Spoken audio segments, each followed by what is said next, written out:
I know you hate when I talk about the window closing on the Buffalo Bills, and this is a year off. But I saw a statistic that said that Josh Allen is going to represent 18% of the Bills' cap hit next year, starting next year with a thing. And there's a theory out there that if it's over 15%, you can't compete. Sure, yeah. Does this worry you? Well, no, because the salary cap doesn't actually exist in real life. Because as soon as the season's over, Brandon Beane and the rest of the front office is going to go in and they're going to restructure that deal so it's no longer 18% of the cap, and they're just going to kick it down the road and kick it down the road and kick it down the road. There will be a time where you can no longer kick it down the road because Josh Allen is only going to play for X amount of years, and that retirement is going to bury your cap situation. But in all reality, the Bills are still 2 to 3 years away from having legitimate issues with their cap, the way that the NFL allows them to move these contracts around to keep good teams competitive. I also think the way you've been drafting, especially at your offensive end, has been brilliant. I mean, you've got young kids in there that are going to be on those rookie contracts for a little bit now, and I think it's going to spread out pretty well offensively. Defensively is where I'm a little bit concerned because you paid a lot on defense on that end, but I believe they'll restructure the contracts. But one thing I could take away from last week's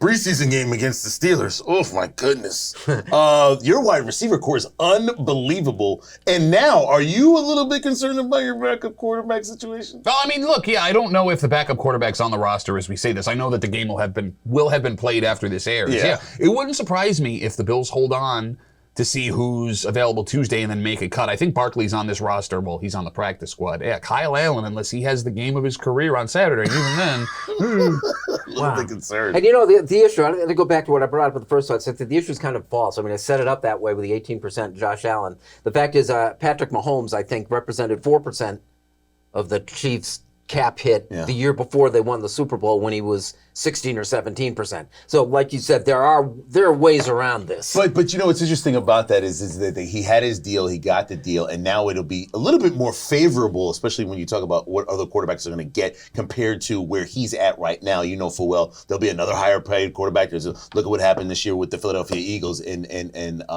their quarterback situation. So Jalen Hurts. So you know in 3 or 4 years we'll be right back at this table again. If he's able to get another ring between now and then restructure his deal again, my goodness. I mean, we could be looking at the highest paid quarterback ever. By the way, you brought up the domination of the NFL when it comes to, our wallets and fan bases. Like these long-term deals that these quarterbacks are signing that seem astronomical. When Josh Allen signed his deal 3 years ago, was it?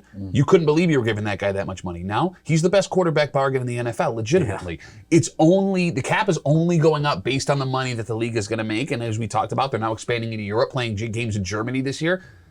It's not as dire as you think. And they're sending him overseas to do that. The other question is, too, is the window closing. I know you get a little bit nervous about that. You don't think it's closed at all? No, I don't think it's closing. Look, it's going to close if you cannot replace the players that are aging out. Like Stephon Diggs said during training camp, and I'm paraphrasing, that I've had more good games than I will have good games, implying that he's getting older. He's right. But, I mean, you have the opportunity to draft to replace those guys. The Steelers were able to do it for years. I'm not even going to bring up the Patriots because Brady's taking no money, as a Ponzi scheme. It's a whole other thing. But Ponzi scheme. I'll stand by it.